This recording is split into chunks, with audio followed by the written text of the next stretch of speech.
Hello everyone, मैं हूं संजय। मेरे चैनल बुद्धि ज्ञान पर आपका स्वागत है। दोस्तों, अभी हम लोग पढ़ रहे हैं भारतीय संविधान के बारे में, यानी इंडियन कॉन्स्टिट्यूशन के बारे में। भारतीय संविधान के भाग 3 यानी पार्ट 3 के अंतर्गत हम लोग पढ़ते हैं अपने मूल अधिकारों के बारे में, यानी फंडामेंटल राइट्स के बारे में। ये फंडामेंटल राइट्स जिसे हम मैग्ना कार्टा ऑफ इंडिया भी कहते हैं। दोस्तों, सभी फंडामेंटल राइट्स आपातकाल की स्थिति में सरकार द्वारा सस्पेंड भी किया जा सकता है, लेकिन इनमें से कुछ ऐसे मूल अधिकार हैं जिसे आपातकाल में भी ये बहाल रहते हैं। वैसे आपातकाल में बहाल रहने वाले मूल अधिकार के आर्टिकल 20 और आर्टिकल 21 वैसे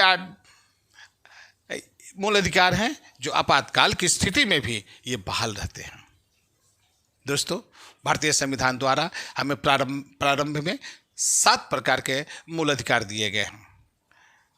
पहला मूल अधिकार राइट टू इक्वालिटी, दूसरा राइट टू फ्रीडम, तीसरा राइट अगेंस्ट एक्सप्लॉयटेशन, चौथा राइट टू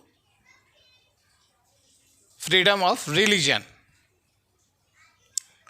पांचवा कल्चरल एंड एजुकेशनल राइट्स, छठा राइट टू प्रॉपर्टी एवं सातवां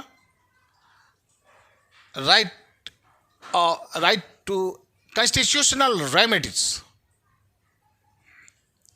दोस्तों, इन 7 प्रकार के अधिकारों में से राइट टू प्रॉपर्टी को 1978 में 44वें संविधान संशोधन द्वारा जनता पार्टी की सरकार ने इसे मूल अधिकारों से निकालकर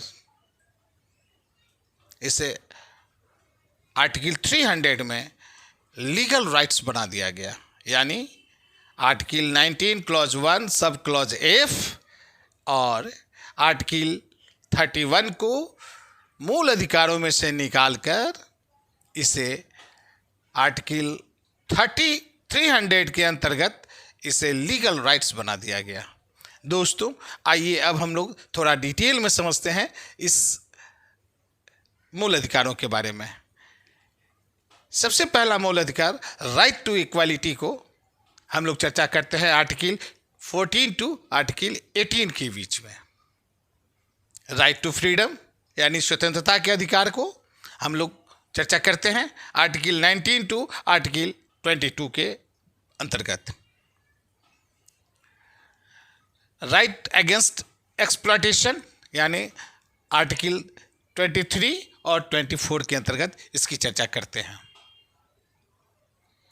right to freedom of religion यानी 25 आर्टिकल 25 से लेकर आर्टिकल 28 के बीच में।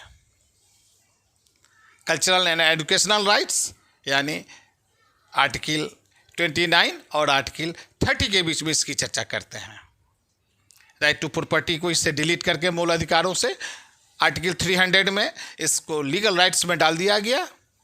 अब अगला राइट्स, छठा राइट्स, यह है राइट टू कॉन्स्टिट्यूशनल रेमेडीज, यानी इससे हम आर्टिकल 32 और से लेकर आर्टिकल 35 के बीच में इसकी चर्चा करते हैं। दोस्तों, इस प्रकार से अगर अपना मूल अधिकारों को आप याद रखेंगे तो आपको सभी प्रतियोगी परीक्षाओं की तैयारी के लिए आपको सुविधा होगी। यह है ना आपके काम की बातें। धन्यवाद।